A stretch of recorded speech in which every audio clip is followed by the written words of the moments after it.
Hey guys, Small Dog, Holy Vampire. Holding in my hand a book that I want to talk about briefly. Um, it's a self-help book. It's called The Seven Decisions: Understanding the Keys to Personal Success. So this is interesting for me. I'll talk about two things real quick. Yeah, it's like the kind of things are just like important. Um, and this is officially a therapy video, but well, two things. I want to talk about this book a little bit and how the aspect of making personal decisions in my life and how that contrasts to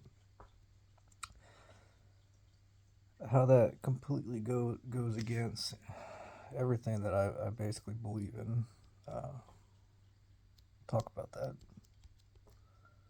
Talk about that. The how I perceive that as an impossibility for me to basically adhere to some of the uh, principles of this book. But doesn't mean that it's true. Just because I believe it does not mean it's true. Uh, so I am highly skeptical of myself, and I don't really know what my life would look like if I was to get more control in certain ways. I've talked many times about the goddesses in my life, the females who are uh, moderating my existence, moderating my mentality, and helping me.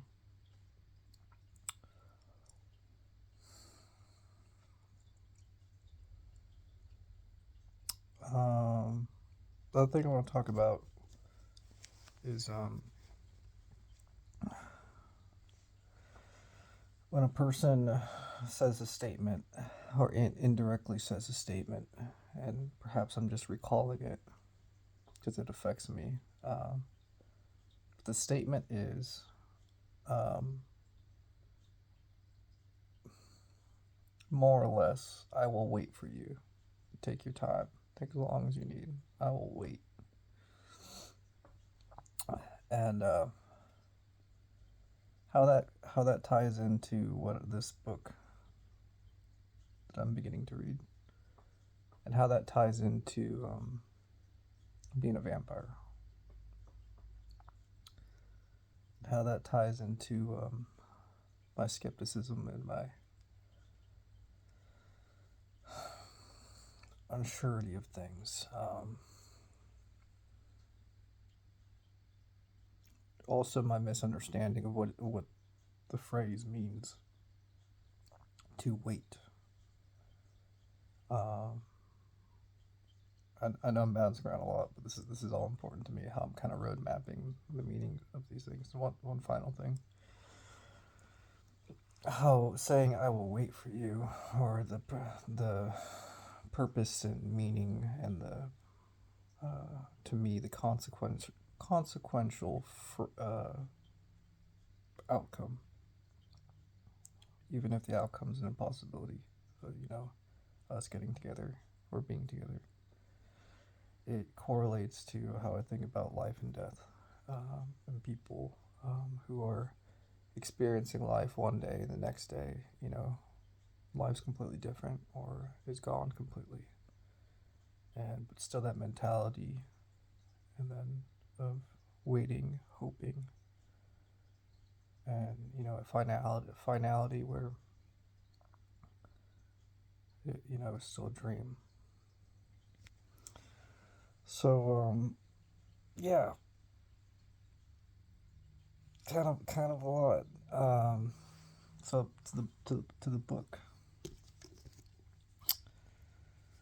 Um, it seems like a good book, pretty straightforward, kind of smaller book. I like it. I've never heard of it before. Excuse me, before today. And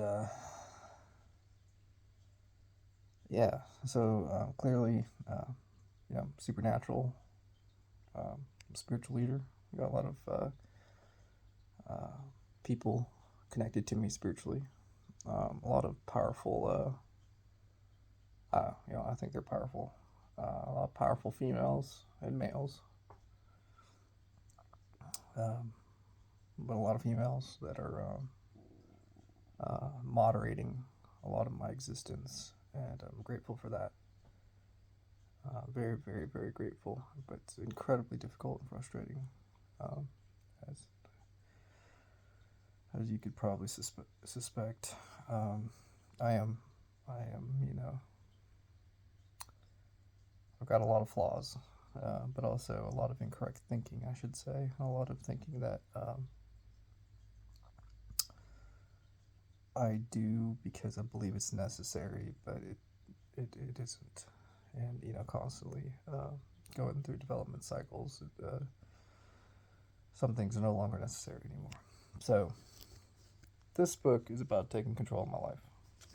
This book is about talking about 7 principles and 7 decisions to of successful people, basically.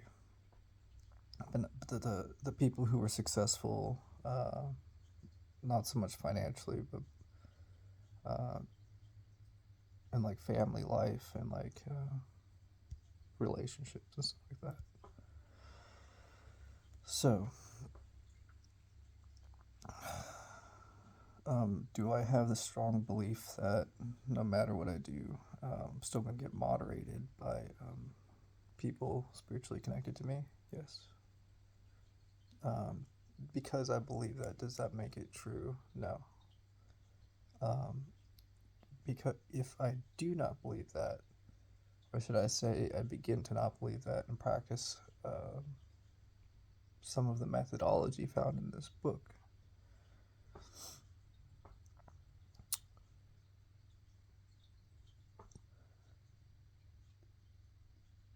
if I choose not to believe that, or believe that less so, um, or try not to believe uh, the strong spiritual influence that others have on me, um, does it mean that it's not there or that it's not going to happen? Of course not. Of course it will still happen if it's true. Just because I don't want something to be true, or just because I want something to be true, does not make it true. I know that. So, um, I'm excited about this book, but I realize I'm kind of approaching it like have you ever talked to someone or read something, I should say, and you're not sure if you should talk to them or read what you're reading, because there's a feeling that whatever you're about to read may hurt you in some way, or whoever you talk to this person may say something, you know. Um, Perhaps the book or the person may not mean to say something, but the very nature of the difference in uh, thinking may have a strong negative impact, I should say. Um, and because of that, you go into talking to someone or going to reading something, you're like really careful. You're like, okay, I'm gonna I'm gonna do this. I'm gonna say this, and this is how I'm speaking to you right now. Please be very careful. Like go through like extraordinary measures, and maybe you build a relationship with this person before you even speak to them. And you're like, please do not talk about this stuff. I know we have difference in opinions. I know that you're very strongly opinionated about this, but my feelings, my thoughts. I'm trying to learn. I'm trying to practice speaking, and I think you're a very valuable person. The book or the person. I'm like very valuable, but I need this to be safe and careful. I need that, and I'm asking very very carefully and politely. Um, if you could watch your how you communicate to me on these some of these specific topics. So that is my That is how I'm approaching. It's the approach is just like this. But uh,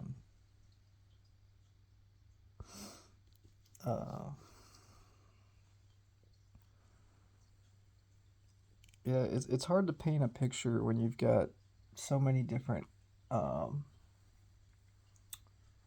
colors to paint with. And when I say colors, I mean thoughts, wisdom, and experience. It's like I want to say I can see some of the principles in this book, and some of the basic things are like, hey buddy, no matter what. And I'm not trying to say anything about this book. This is uh, my perspective, my opinion. I'm not saying that the book actually. So, in my own words, reading, paraphrasing some of these learnings, if you will. It's like, hey bud, no matter what, I do not. It don't matter. Don't matter what your thoughts are about the past or whatever. I'm telling you that you cannot hold on to that. You gotta do this, say this, and do this, or you will never break out of that. And here's the thing. Here's the principle that this book is showing me. It's a lot like it's putting it simply, what to do and what not to do, because this is how the brain works. So I understand that. I don't know the scientific word for that, um, but I like that, and it works. I have experience with that. I have wisdom of that working for me. Now contrast all of that, which I just said. Contrast that with my own beliefs, wisdom, and experience with spirituality, moderation of the brain um, through, you could say, telepathic means, uh, being spiritually connected and talking about supernatural things. How do those two things fit together? Well, in my mind, my first thought, this is what I was thinking about earlier when I was reading this book. I'm like, what's the point of me controlling or doing these practices, learning these things, and configuring uh, my own recovery, I should say, when what's the point of doing that when I'm being affected by outside forces or like supernatural stuff?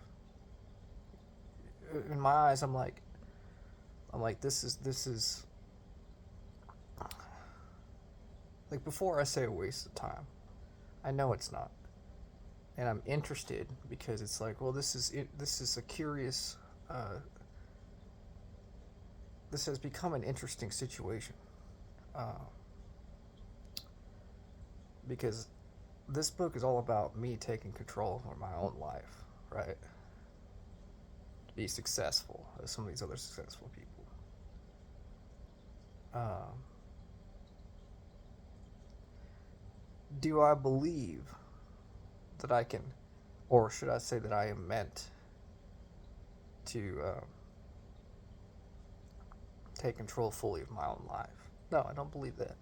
But it brings up an interesting perspective that I like, that I need right now. A belief that I can take a mastery over myself to a degree, to a limit, before the moderation that I'm talking about, that I do truly believe exists, uh,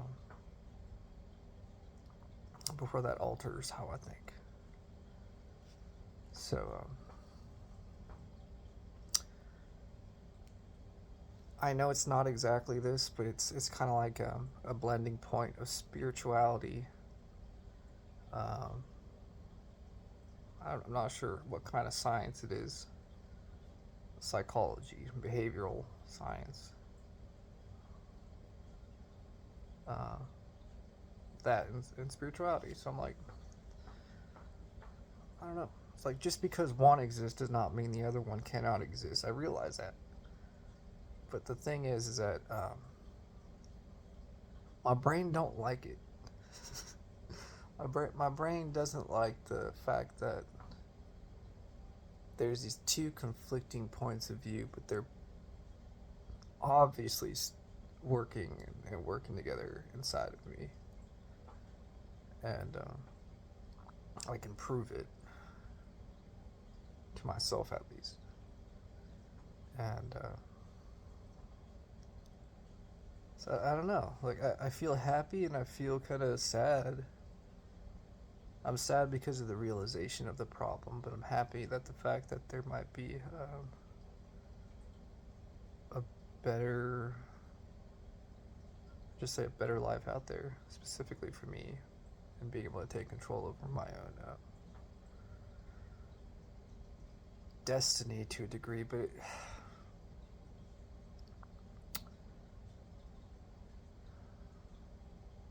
I do have to argue with myself specifically because I want to say, I'm practicing these spiritual beliefs. I'm being vague, obviously, right now.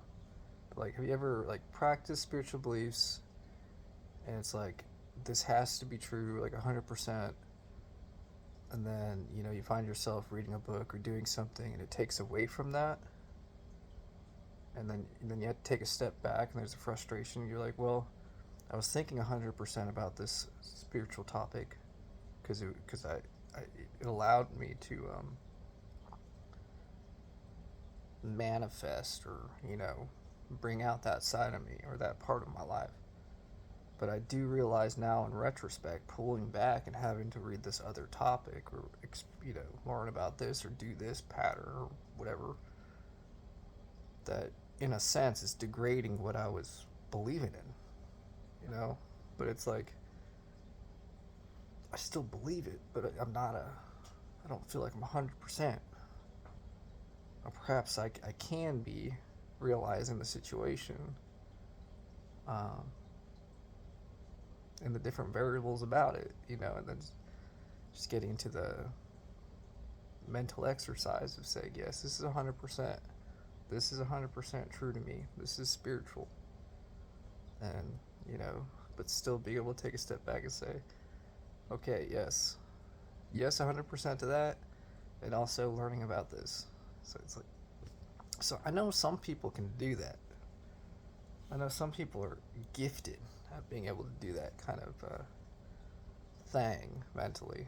I'm like, it's a challenge. But that's exactly what this is with this book. For me, at least. So, thanks for letting me talk, y'all. I'm gonna get going, and I just need to talk. So, all right, y'all. Okay. Wait, hold on. The second thing, the second topic of waiting. I gotta get to that. Waiting for somebody, and of just being hopeful. Maybe it's very loosely used, the phrase. I don't know what's going to happen tomorrow. I don't know how things are going to play out or whatever. But for me personally, it does. Have you ever experienced something so many times that you quickly, it's like you hear it and then you like fast forward years of kind of understanding and experiencing whatever was said to you. I think specifically, my grandmother's getting up right now. I'm going to talk about this later, but that was dude being a vampire and how later down the road that hey.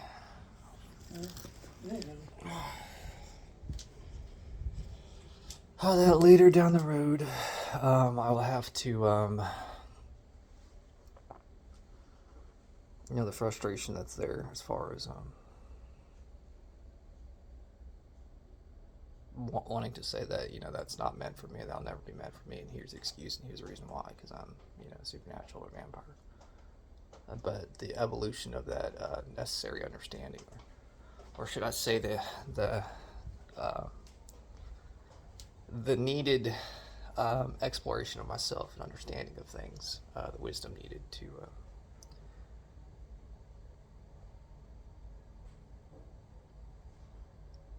kind of connect with the person's belief